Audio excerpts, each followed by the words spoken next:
Assalamualaikum warahmatullahi wabarakatuh. Sahabat berkah yang dirahmati Allah, jumpa lagi dalam rahmat dan senantiasa dalam lindungan Allah Subhanahu wa Ta'ala. Semoga kita senantiasa dalam keberkahannya dan rahmatnya. Amin ya rabbal alamin. Pada kesempatan singkat kali ini, channel Sahabat Berkah akan membahas sebuah kisah tentang Bal'am bin Bawrah, ahli hikmah yang berakhir tanpa iman. Bismillahirrahmanirrahim. Bal'am adalah seorang ahli hikmah yang hidup di zaman Nabi Musa alaihissalam. Alkitab menyebutnya sebagai Bal'am bin Beor. Para ahli tafsir Al-Quran menyebutnya Bal'am bin Bawrah ataupun Bawr. Di dalam Al-Quran sendiri tidak ada ayat yang menyebutkan namanya.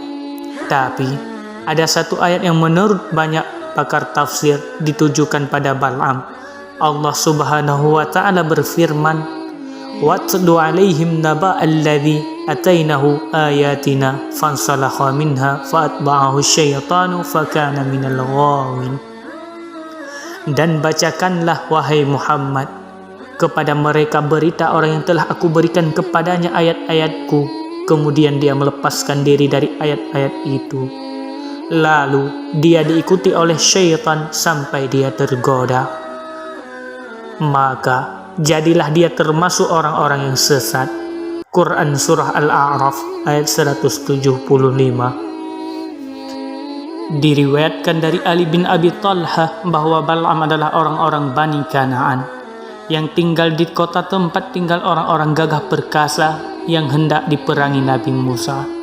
Sementara menurut Muqatil, Bal'am adalah penduduk kota Balqa yang sekarang menjadi provinsi di Yordania. Ia adalah orang alim yang menyimpan rahasia Al-Ismul A'zam, nama keagungan Allah Subhanahu wa Ta'ala, yang hanya diketahui orang-orang tertentu. Kisahnya sendiri memiliki banyak versi. Jangankan versi Alkitab, para ahli tafsir Quran saja memiliki versi cerita yang berbeda-beda. Yang akan kami kutip kali ini adalah versi Muqatil, bukan karena apa-apa, tapi cerita versi beliau ini yang paling ringkas. Kisahnya bermula saat Nabi Musa alaihissalam beserta Bani Israel yang hendak pergi menuju Syam sudah mendekati daratan Kanaan.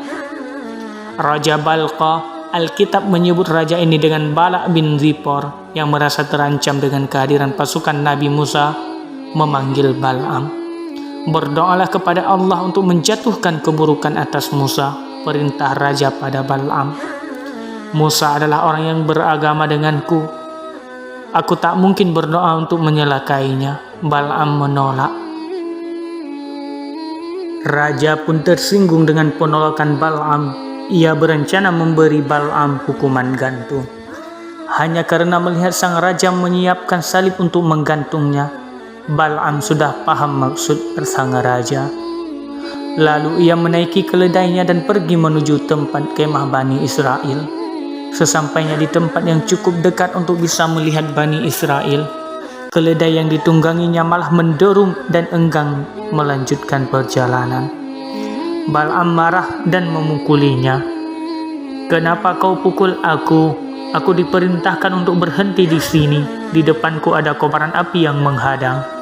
Atas izin Allah Subhanahu wa Ta'ala, keledai itu bisa berbicara. Bal'am kembali menghadap raja. Ia melaporkan perihal keledainya yang tiba-tiba tak terkendali dan bisa berbicara. Sayangnya raja tak mau tahu. Masa bodoh, pikirnya. "Kutuk saja Musa, nanti ku gantung dia," katanya. Akhirnya Bal'am mau mengikuti kemauan raja. Ia berdoa kepada Allah Subhanahu wa Ta'ala agar Nabi Musa alaihissalam tidak bisa memasuki kota Balqa. Tidak tanggung-tanggung, agar lebih ampuh, Bal'am menyebutkan Al-Ismul A'zam dalam doanya. Benar saja, doanya dikabulkan. Dampaknya Bani Israel tidak lagi berteguh hati percaya kepada Allah ketika muncul propaganda bahwa tanah Kanaan dikuasai oleh raksasa-raksasa. Mereka menolak untuk pergi ke sana dan memberontak terhadap perintah Allah. Akibatnya Allah Subhanahu wa Ta'ala menghukum mereka untuk tetap mengembara dan tersesat di padang gurun Atti selama 40 tahun. Hukuman ini menjadi azab yang menyebabkan bangsa Bani Israel nyaris punah. Bahkan Nabi Musa alaihissalam dan Nabi Harun alaihissalam wafat di tengah pengembaraan ini. Tragedi ini menjadi rahmat bagi beliau berdua dan sekaligus menjadi azab bagi mereka yang membangkang. Namun, sebelum wafat Nabi Musa alaihissalam sempat mengadu kepada Allah, "Wahai Tuhanku, sebab apa kami terjebak di sini?"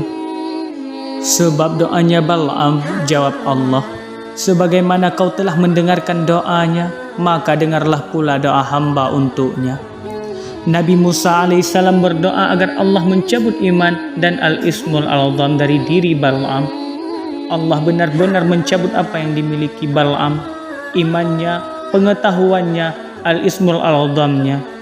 Saat itu terjadi, tampak cahaya berbentuk merpati putih keluar dari tubuh Bal'am.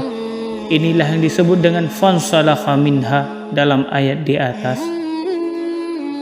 Akhiran ilmu pengetahuan dianugerahkan bukan untuk dijadikan kebanggaan atau sombong.